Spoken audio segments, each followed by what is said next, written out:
Okay, a little video on fat. Cutting up some fat to supplement my carnivore diet, and this is something I've been doing for a couple weeks now, and I've come to realize that there are different kinds of fat, different tastes, different textures, and this is just a little video to shed some light on that. So people often refer to suet as the fat that it's just kind of the raw beef fat, like they just call it suet, and that's not wrong, but what suet refers to is the fat that comes from the stomach cavity of the animal, usually around the kidneys and the organs. It's kind of these big pieces of fat. They're massive in a cow, and that's what's called suet. So it's that fat around the stomach cavity, around the organs, and specifically around the kidneys is kind of where the suet name comes from. Now, that fat, I've got a piece of it right here. So you can kind of see, it's kind of got these weird things on the outside, but this fat has a very different texture from the other kind of fat that I'm going to talk about. So you can see it comes in huge pieces, and I don't know if you can see the kind of the texture. It is very waxy, it's very dry, and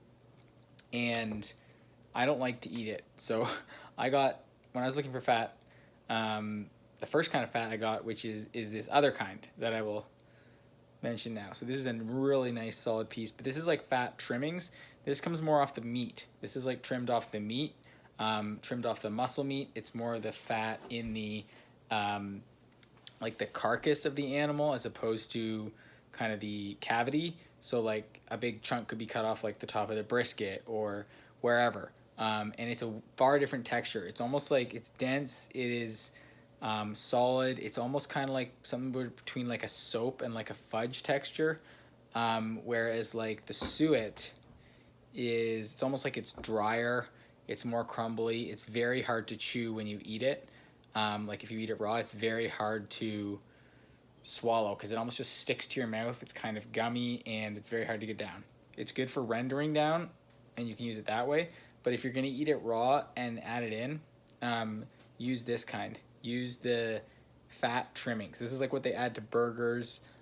This is like what's on the side. Like this is what's mixed in with your ribeye. This is like the piece of fat on the side of that, and it's way better raw than the other stuff, and it makes a huge difference for eating. So I'm just going to call it fat trimmings, and then suet is the other kind.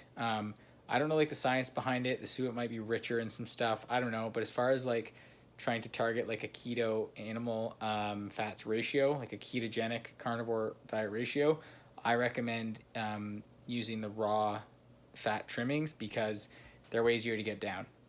They're way easier to supplement, and they're way easier to kind of deal with and to eat. So I hope that helps. This kind of confused me for a while and wasn't sure what to do with it. The only other thing I'll add in is in terms of eating it, I used to just be totally grossed out by it, used to not be able to get it down, and it was like just kind of gagging and trying to swallow it like in pieces, like tablets almost. But what I do now is just chop it up into little pieces, grill up your meat, have it with your meat, and just eat it together. And it just almost adds like a nice buttery texture. I can get it down no problem that way. I'm almost starting to enjoy it. Cut it into pieces, eat it kind of just in the same bite with your meat, and it adds a nice kind of cool texture. I keep it frozen in small chunks, so you can just pull out little chunks and you can weigh it if you want, whatever, to know how much you're getting. But basically that's the difference. So it's kind of hard to eat raw, better to render down, and then the fat trimmings are a lot better for eating and getting fat ratios up. So there you go.